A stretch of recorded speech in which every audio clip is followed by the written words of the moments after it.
Assalamualaikum warahmatullahi wabarakatuh. Perkenalkan, saya Surojo dari Pegiat Sejarah dan Budaya Soloraya.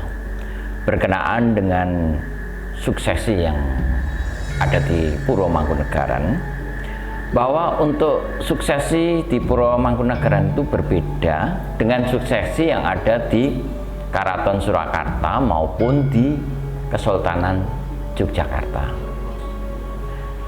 Perbedaannya bahwa kalau di Karaton Surakarta atau di Kesultanan Yogyakarta, suksesi ada paugeran atau ada ketentuannya. Yang pertama adalah harus anak laki-laki dari permaisuri untuk pengganti sebagai raja atau pengganti sultan.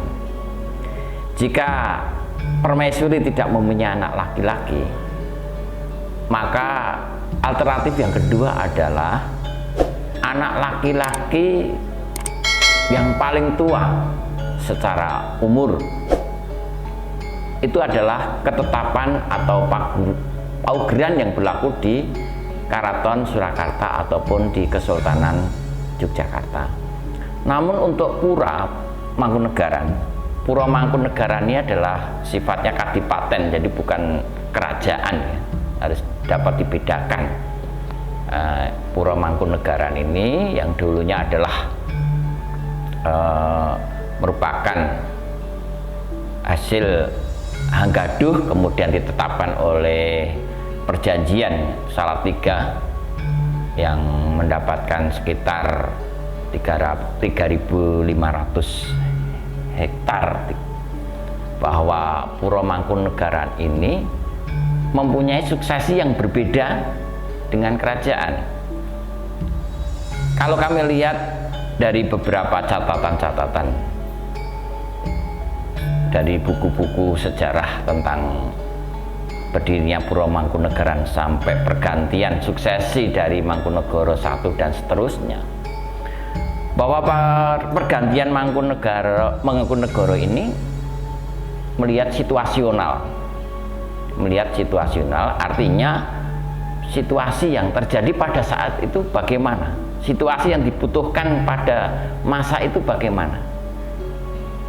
Sebagai contoh, bahwa Mangkunegoro VI menggantikan Mangkunegoro V karena situasi pada saat itu terjadi krisis keuangan di Mangkunegaran, di mana Mangkunegaran defisit keuangannya akibat gagalnya panenan tebu, sehingga produksi gula tidak memenuhi target.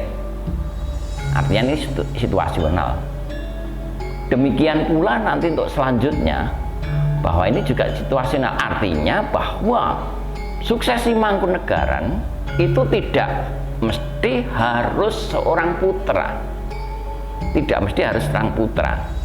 Itu yang pertama. Yang kedua, suksesi Mangkunegaran itu bukan pilihan demokratis, dipilih oleh kaulo secara keseluruhan atau abdi dalam secara keseluruhan, tetapi dipilih oleh para sesepuh yang telah ditetapkan untuk memilih Mangkunegoro pengganti Mangkunegoro sebelumnya yang telah wafat. Nah, para sesepuh inilah nanti yang akan nintingi, nanti yang akan melihat kapabilitas. Bisa anak permaisuri, bisa anak selain permaisuri, bahkan bisa adik Mangkunegoro, bahkan mungkin bisa keponakan. Jadi tidak ada hal yang mutlak harus anak.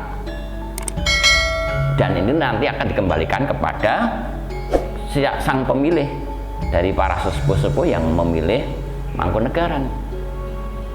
Dari sesepuh inilah nanti akan nintingi, akan melihat kapabilitas bagaimana calon-calon Mangkunegoro ini mampu menjadi pemangku adat sesuai kondisi zaman.